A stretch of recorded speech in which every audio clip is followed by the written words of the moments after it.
Yo! What's up mga Lodi? This is Daddy Borns Motovlog ng Daddy Borns Lights and Sounds. So for today's videos ay gagawa tayo ng tour case or flight case ng ating bagong Sync 915 MK2. Napakaangas. So gagawa natin siya ng tour case. Separate siya kasi dati ang gusto ko 2-in-1. So pag 2-in-1, hindi ko siya magagamit sa beam. So kung naka-separate siya, ganito kalaki ang box niya. Yan. Ganyan kalaki ang box niya. Ganyan na rin yung gagawin kong diameter. So, mapapatuhan ko siya ng beam sa taas in case na may ibenta ko, di ba? Mapapatuhan ko siya ng beam sa taas para sa gilid ng stage, mataas yung beam natin. No need na mag-stand. Di ba? So, naka-separate ang gusto ko para less na rin sa bigat. So, yun.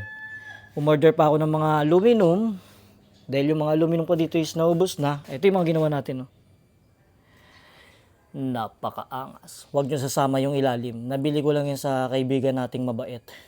So 1.5 ko lang yan nabili. Lagayan ko ng wire and XLR cables.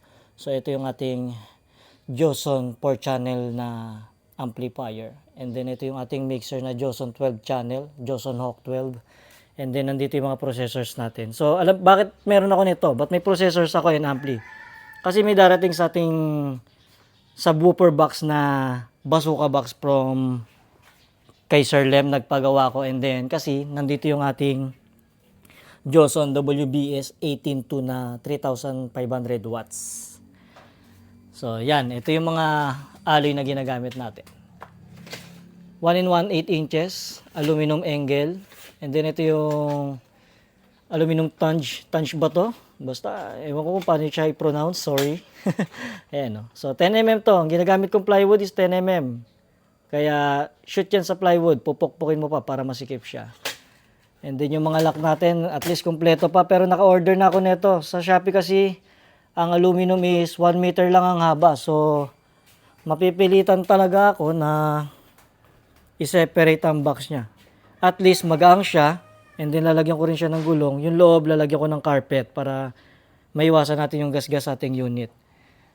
Eto, monitor speaker na lang natin yan. Yung crown. Pero kung bibigyan tayo or papadalan tayo ni Sir Michael Bacolod, baka naman, ng monitor speaker kahit 8 inches, 10 inches, or 12 inches. Napaka-bless natin dyan. So, ito lang muna for today's videos. Tabasan ko yung plywood natin, bibili pa ako ng isa pa. Bale, siguro magagamit ko dito is isa't kalahati, I think. And then, yung Formica natin na textured matte black sa Wilcon yun. Siguro bibili ako ng isang piraso lang muna and then 2 plywood. Yung carpet, yung tela, siguro dito na sa market namin.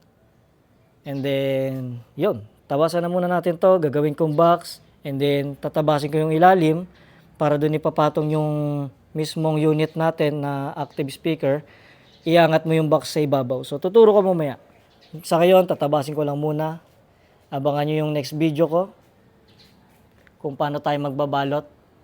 Let's go!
And we are back. So, update natin yung ginagawa natin project na tour case. Ito na yung itsura niya. Bukas bibili ako ng Formeca. And then yung mga lock, hintayin ko dumating. Para dito yan sa ating Sync Audio 915 MK2. Yan. Lalagyan natin ng gulong yan. So, dodoblihin natin yung base sa ilalim, yung paglalagyan ng gulong para heavy duty siya. Merong handle yan dito. Dalawa sa kabilang side and then dalawa sa kabilang side. And then may lock dito sa kabilang side. May lock din dito sa kabilang side. 2 pieces yan. So, tingnan nyo.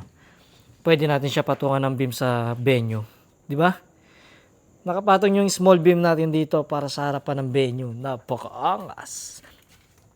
And then, pag binuksan mo, nandito yung speaker sa loob. Pag binuksan mo, angat mo to isang buo. Yan. Yun lang ang matitira. Yung ilalim. Yung loob niyan, carpet ang ilalagay ko para kahit tumama is hindi siya magagasgas. Diba? Technology. So yun, update ko kayo. Bukas punta tayo ng Wilcon. Samahan nyo ako para bumili ng Formeca. Kasi ang dami nagtatanong kung ano ba itsurang Formeca ang ginagamit ko and then paano siya ina-apply, kung ano bang dapat gamitin adhesive. So yun lang muna for today's videos. Please do like, follow, and share my page. Abangan nyo ang part 2 ng ating tour case project. Let's go!